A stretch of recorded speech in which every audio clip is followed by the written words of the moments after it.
నమస్కారం S9 city news కు స్వాగతం. ముందుగా ముఖ్యాంశాలు. ఉత్తమ అధికారులకు సత్కారం చేసిన మున్సిపల్ సిబ్బంది. తాడేపల్లిగూడెంలో బ్యాంకు ఉద్యోగుల సమ్మె. మాలల రాజ్యాధికార సదస్సు. తాడేపల్లిగూడెం మున్సిపల్ కార్యాలయంలో ఉత్తమ అవార్డులు అందుకున్న అధికారులకు తాడేపల్లిగూడెం మున్సిపల్ కార్యాలయ సిబ్బంది ఘనంగా సన్మానం చేశారు. మున్సిపల్ కమిషనర్ యేసుబాబుతో సహా మరో 5గురికి అవార్డులు రావడంతో మున్సిపల్ కార్యాలయ సిబ్బంది వారిని ఘనంగా సత్కరించారు.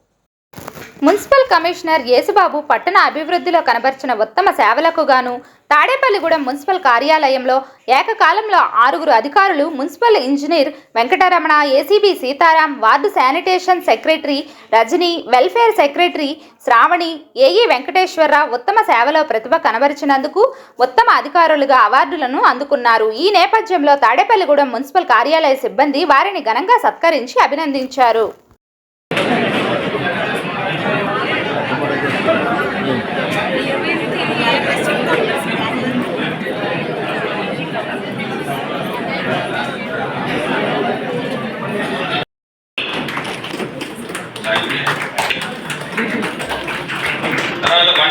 ఇటు చూడండి. సురేంద్రరాజు,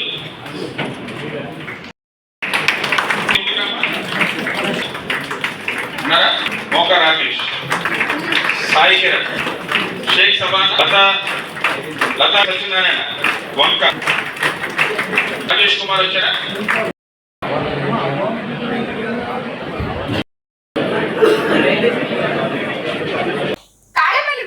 బ్యాంక్ యూనియన్ ఉద్యోగులు భారీ ర్యాలీ నిర్వహించారు.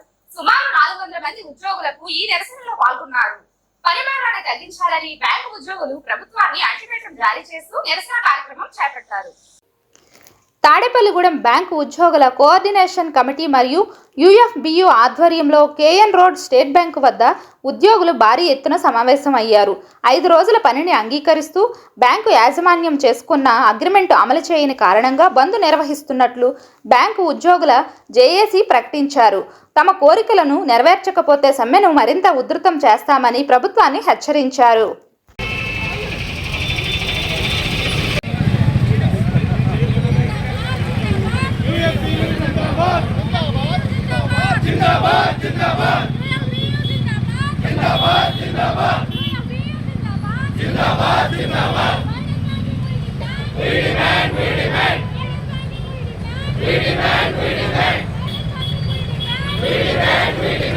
తాడేపల్లిగూడెంలో భారీ ర్యాలీ జరిగిందని ర్యాలీకి ఇచ్చేసిన తాడేపల్లిగూడెం బ్యాంక్ ఎంప్లాయీస్ అందరికీ పేరు పేరున నా ధన్యవాదాలు. అలా మహిళా సోదరు మన అందరూ ఇంటి దగ్గర లేకుండా వచ్చిన కాలకి ప్రత్యేక ధన్యవాదాలు చెప్తున్నాము. ఇలాగే మన అందరం ఏకదాటిగా చేస్తే మనం అనుకున్న పని ఏదన్నా సాధించగలం. మన తోట సూర్యనారాయణ గారు, ఎస్ఎస్ ప్రసాద్ గారు, దివ్యరాజు గారు వీళ్ళ సారథ్యంలో ఈ రోజు భారీగా జరిగినందుకు వాళ్ళకి పేరు పేరు కృతజ్ఞతలు. తోట సూర్య గారు వేరే పెద్ద భారీ మీటింగ్ ఉన్న వల్ల అటు వెళ్ళవలసి వచ్చింది. ఎస్ఎస్ ప్రసాద్ గారు ఆర్గనైజింగ్ లో ఈ రోజు అందరం ఈ సమ్మెలో పాల్గొనడం జరిగింది. ఈ రోజు మన తాడేపల్లిగూడెంలో యూఎఫ్బి ఆధ్వర్యంలో మా ఫైడే బ్యాంక్ గురించి ఇలా రోడ్ మీద ధర్నా చేస్తున్నాము. కాకపోతే ఇటువంటి సిచ్యువేషన్ తీసుకురావడానికి మన గవర్నమెంట్ మొండి వైఖరి దీనికి కారణం అని ఖచ్చితంగా చెప్పగలం మనం.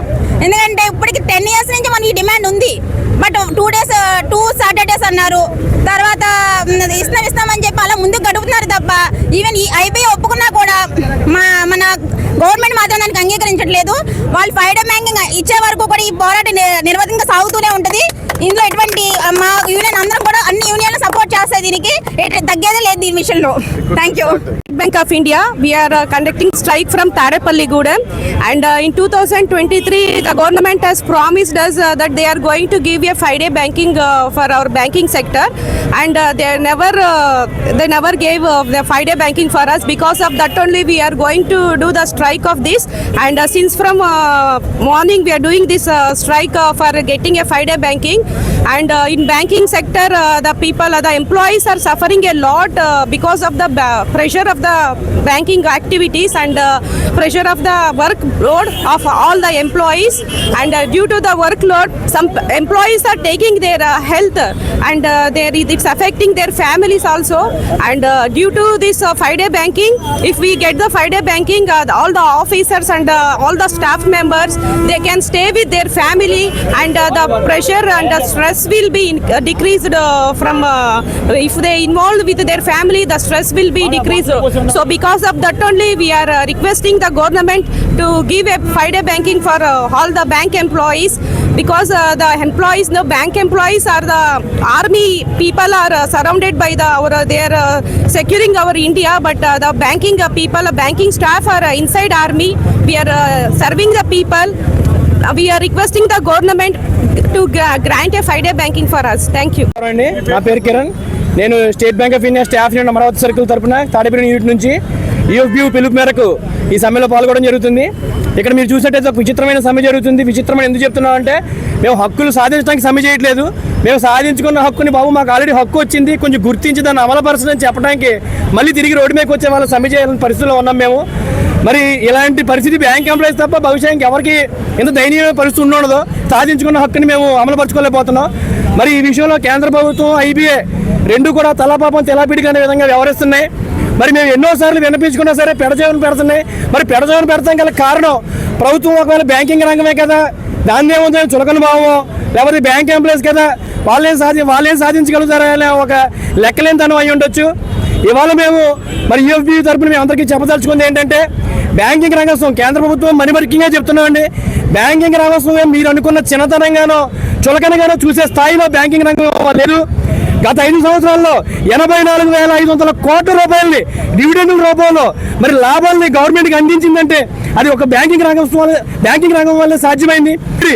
ఆర్థిక వ్యవస్థను నిలబెడుతున్న బ్యాంక్ ఎంప్లాయీస్ ఒకవేళ ఉద్యమం తీవ్రతరం చేస్తే నిరవధిక సమ్మెకు వెళ్ళి అదే ఆర్థిక వ్యవస్థని మరి స్తంభింపజేయగల శక్తి కూడా బ్యాంక్ ఎంప్లాయీస్ కొందే.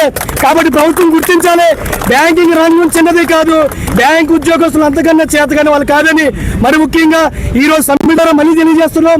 ఎట్టి పరిస్థితుల్లోనూ కూడా దీన్ని తీవ్రతరం కాకుండా నిరవధిక సమ్మెకి వెళ్ళక ముందే మా బాధ్యత మేము నిర్వహించడానికి మీరు అడ్డు తొలగి మేము అడుగుతున్న డిమాండ్ని సత్వరంగా స్పందించి కేంద్ర ప్రభుత్వం ఐబీఐ ఆమోదం తెలపాలని ఈఓబీయూ మేర మేము కోరుకుంటున్నాం. ఈరోజు జనవరి 27వ తేదీ భారతదేశంలో అన్ని ప్రభుత్వ రంగ బ్యాంకులు ఎంప్లాయీస్ అందరూ రోడ్డు మీదకి వచ్చి వాళ్ళ డిమాండ్ తెలియజేస్తున్నారు. మేము 5 days బ్యాంకింగ్ కోసం ఇప్పుడు ఈ డిమాండ్ని చేస్తున్నాం. ఆల్రెడీ మొన్న బైపార్ట్ సెటిల్మెంట్లో ఏదైతే ప్రభుత్వం ఐబీఐ మాకు ఇచ్చిందో, హామీ ఇచ్చిందో, అదే 5 days బ్యాంకింగ్ కోసం మేము డిమాండ్ చేస్తున్నాం. ఆల్రెడీ ఇచ్చిన డిమాండ్ని వాళ్ళు నెరవేర్చకుండా మమ్మల్ని ఇలా రోడ్లెక్కే పరిస్థితిని తీసుకొచ్చారు. మేము ఆల్రెడీ 2 సార్లు డెమాన్స్ట్రేషన్స్ చేసాం, టౌన్స్లో డెమాన్స్ట్రేషన్స్ చేసాం, ట్విట్టర్లో క్యాంపెయిన్స్ చేసాం. అన్నీ చేసినా కానీ గవర్నమెంట్ ఏమాత్రం తగ్గలేదు. 3 రోజుల సెలవు తర్వాత కూడా మేము చేసే స్ట్రైక్ ఏమాత్రం తన మొండి వైఖరిని చూపిస్తూనే ఉంది. దీన్ని బట్టి మనం ఏం అర్థం చేసుకోవాలంటే, ప్రభుత్వానికి ఐబీఏకి ప్రభుత్వ బ్యాంకుల్లో చేసే ఎంప్లాయీస్ పట్ల ఎంత కన్సర్న్ ఉందో మనకు అర్థమవుతుంది. 3 రోజుల సెలవు తర్వాత వచ్చే ఈ స్ట్రైక్కి ఏమాత్రం దిక్కుండా తన మొండి వైఖరిని చూపిస్తుంది. మేము యూఎఫ్బియు ఆధ్వర్యంలో అవార్డ్ స్టాఫ్ అందరూ, ఆఫీసర్స్ అందరూ కూడా ఈ ఉద్యమానికి చేపట్టాము. మేము కూడా ఏమాత్రం తగ్గేది లేదు. ఒక మంత్లో 5వ శనివారం అనేది రాదు. మేము అడిగేది ఎక్స్ట్రా 2 శనివారాలే. దానికోసం ప్రభుత్వం కానీ ఐబీఐ కానీ ఇంత మొండి వైఖరి ప్రవర్తించాల్సిన అవసరం లేదు. తాడేపల్లిగూడెం కడకట్ల 28వ వార్డులో గల్లి సతీష్ కుమార్ ఆధ్వర్యంలో మాలల రాజ్యాధికార సాధనా సమితి సభను నిర్వహించారు. ఈ కార్యక్రమంలో ముఖ్య అతిథిగా వ్యవస్థాపక అధ్యక్షులు దాసరి చెన్నకేశవులు పాల్గొన్నారు. ఈ సందర్భంగా ఆయన మాట్లాడుతూ, రాష్ట్రంలో అణగారిన వర్గాల ఓటు బ్యాంకుతో గెలిచి మన మీద రాజకీయ పత్రం చేస్తే ఊరుకోమని ప్రభుత్వాన్ని హెచ్చరించారు. మా హక్కులను ప్రభుత్వం కాలరాస్తుందని, డాక్టర్ బిఆర్ అంబేద్కర్ శ్రమించి అణగారిన వర్గాల కోసం తన కుటుంబాన్ని త్యాగం చేసి మనకు ఫలాలు అందించారు. అలాంటి అణగారిన వర్గాలను కించపరిస్తే ప్రభుత్వాన్ని కూల్చే పరిస్థితి వస్తుందని హెచ్చరించారు. ఈ కార్యక్రమంలో ఎంఆర్ఎఫ్ఎస్ రాష్ట్ర మహిళా అధ్యక్షురాలు పట్ల విజయకుమారి, రాష్ట్ర ప్రధాన కార్యదర్శి కమ్మి నాగార్జున, నాయకులు ధర్మాజీ, కన్నా, శ్యాంబాబు, అభిలాష్, ధర్మ తదితరులు పాల్గొన్నారు. 5 సంవత్సరాలు ప్రభుత్వం కనుక అమలు చేస్తే 30 లక్షల రూపాయలు ప్రతి మాల కుటుంబం ఇంట్లో ఉంటుంది. అందరికీ జై భీమ్. జై భీమ్. మిత్రులారా, నా పేరు డాక్టర్ దాసరి చెన్నకేశవులు, మాలల రాజ్యాధికార శాసన సమితి వ్యవస్థాపక అధ్యక్షుడిని. ఈరోజు తాడేపల్లిగూడెంలో జిల్లా కార్యవర్గం ఏర్పాటు చేయడం కోసం సమావేశం ఏర్పాటు చేయడం జరిగింది. ముఖ్యంగా మాలల రాజ్యాధికార సాధన సమితి ఏర్పడడానికి కారణం ఏంటంటే, గత 30 సంవత్సరాలుగా మాలల్ని దొంగలుగా, దోపిడీదారులుగా, దుర్మార్గులుగా, ఎవరి దగ్గర నోటీసు దగ్గర సొమ్ము తింటున్నారు, మా సొమ్మంతా దోచుకుంటున్నారు, మా ఆస్తి అంతా దోచుకుంటున్నారు, మా తాత ముత్తాతలు దాచిన సొమ్మంతా దాచుకున్నారని చెప్పేసి మాలల మీద నిందలు నెపాలు వేసి 30 సంవత్సరాలుగా పోరాడి రాజ్యాంగానికి వ్యతిరేకంగా, కనీసం సుప్రీంకోర్టు తీర్పుకు కూడా వ్యతిరేకంగా చేసినటువంటి అసంబద్ధమైనటువంటి ఎస్సీ వర్గీకరణను 2 తెలుగు రాష్ట్రాలు వెంటనే రద్దు చేయాలి. ఇది ప్రధానమైన డిమాండు. ఈ ఎంఆర్ఎస్ఎస్ ఏర్పడడానికి కారణం ఏంటంటే, రాష్ట్రంలో 42 లక్షల ఓట్లతో అత్యధిక ఓటు బ్యాంక్ కలిగినటువంటి కులం మాలలకి రాజ్యాధికారంలో ఓటింగ్లో శాతం ఎంత ఉందో అంత వాటా కావాలి అని ప్రతి ఒక్క రాజకీయ పార్టీని డిమాండ్ చేయడం జరుగుతుంది. ఎవరినైతే అధికారంలో కూర్చోబెట్టాలో, ఎవరినైతే దించేయాలో నిర్ణయించేటువంటి నిర్ణయాత్మక శక్తి కలిగినటువంటి ఓట్లు కలిగిన మాలలో 29 ఎన్నికల్లో రాజ్యాధికారంలో భాగస్వామ్యం కావడమే లక్ష్యంగా, రాజ్యాధికారంలో భాగము అంటే చట్టసభల్లో భాగం, బడ్జెట్లో భాగం, సంపదలో భాగం, కాంట్రాక్టుల్లో భాగం, గనుల్లో భాగం, వెరసి మొత్తం పరిపాలనా విభాగంలో ఓటింగ్లో మా శాతం ఎంత ఉందో అంత మాలలకు కేటాయించాలి అనే లక్ష్యంతో ఎంఆర్ఎస్ఎస్ స్థాపించడం జరిగింది. ఫిబ్రవరి నెలాఖరులో లేదా మార్చి మొదటి వారంలో రాష్ట్ర వ్యాప్తంగా మాలల రాజకీయ చైతన్య యాత్ర జరుగుతుంది. నడుం బిగించాల్సిన అవసరం ఏర్పడింది. రాజకీయ చైతన్యం పొంది 29 ఎన్నికల్ని మనం శాసించే విధంగా అడుగులు వేయకపోతే మాల మనుగడకే ప్రశ్నార్థకం ఏర్పడుతుందని, మన బిడ్డలకి ఉద్యోగం లేకుండా చేయటమే లక్ష్యంగా ఈ కూటమి ప్రభుత్వం పనిచేస్తుంది. కూటమి ప్రభుత్వానికి రాజకీయ సమాధి కట్టడమే ఎంఆర్ఎస్ఎస్ లక్ష్యం. జై భీమ్. ఆంధ్రప్రదేశ్ ఏపీ నిట్లోని గ్రంథాలయ చైర్మన్ ఆచార్యులు డాక్టర్ కార్తికేయ శర్మ ఆధ్వర్యంలో 2 రోజులుగా నిర్వహిస్తున్న పుస్తక ప్రదర్శన మంగళవారం ముగిసింది. డాక్టర్ బిఆర్ అంబేద్కర్ సెంట్రల్ లైబ్రరీలో ఏర్పాటు చేసిన ఈ పుస్తక ప్రదర్శనలో వానవాలు నేర్చుకునే పుస్తకాల దగ్గర నుంచి జీవిత పాఠాలు వెల్లించే రచనలు, గ్రంథాలు, మహాభారతం, రామాయణం, భాగవతం కథలకు సంబంధించిన వేలాది పుస్తకాలు పుస్తక ప్రియులను ఎంతగానో అలరించాయి. ఈ సందర్భంగా డాక్టర్ రవికిరణ్ శాస్త్రి మాట్లాడుతూ, నైతిక సామాజిక విలువలను పెంపొందించేందుకు పుస్తక పఠనం ఎంతగానో దోహదపడుతుందని, విద్యార్థులు పుస్తకాలు చదివేందుకు నిత్యం కొంత సమయాన్ని కేటాయించాలని వివరించారు. AP neat registrar doctor P Dinesh Shankar Reddy మాట్లాడుతూ, విద్యార్థులు పుస్తకాలు చదివితే ఆలోచన విధానం మెరుగుపడుతుందని చెప్పారు. విద్యార్థులు ఉన్నత లక్ష్యాలకు చేరుకోవాలంటే విజ్ఞానాన్ని పెంచుకోవాలన్నారు. విద్యార్థుల వ్యక్తిత్వ వికాసానికి, భవిష్యత్తును మరింత ఉన్నతంగా తీర్చిదిద్దుకోవడానికి పుస్తకాలు ఎంతగానో ఉపయోగపడతాయని వివరించారు. ఈ కార్యక్రమంలో డీన్లు డాక్టర్ కార్తీక్ శేషాద్రి, డాక్టర్ హిమబిందు, ఆచార్యులు doctor P Shankar, doctor Ramudu, doctor Tapas, doctor Sudarshana Deepa, doctor Pratyusha, doctor Rajeshwar Reddy, assistant librarian Kamala Mahanti, superintendent Gopalakrishna, Vijayawada Sahiti house నిర్వాహకుడు వెంకటేశ్వరరావు తదితరులు పాల్గొన్నారు.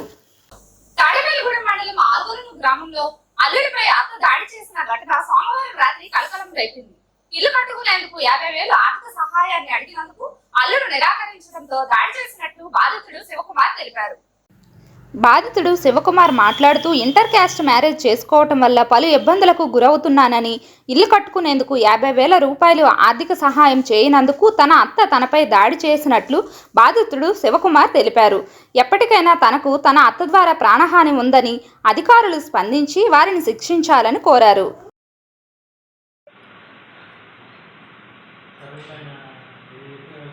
ఈ వార్తలు ఇంతటితో సమాప్తం. తిరిగి మరలా రేపు కలుసుకుందాం.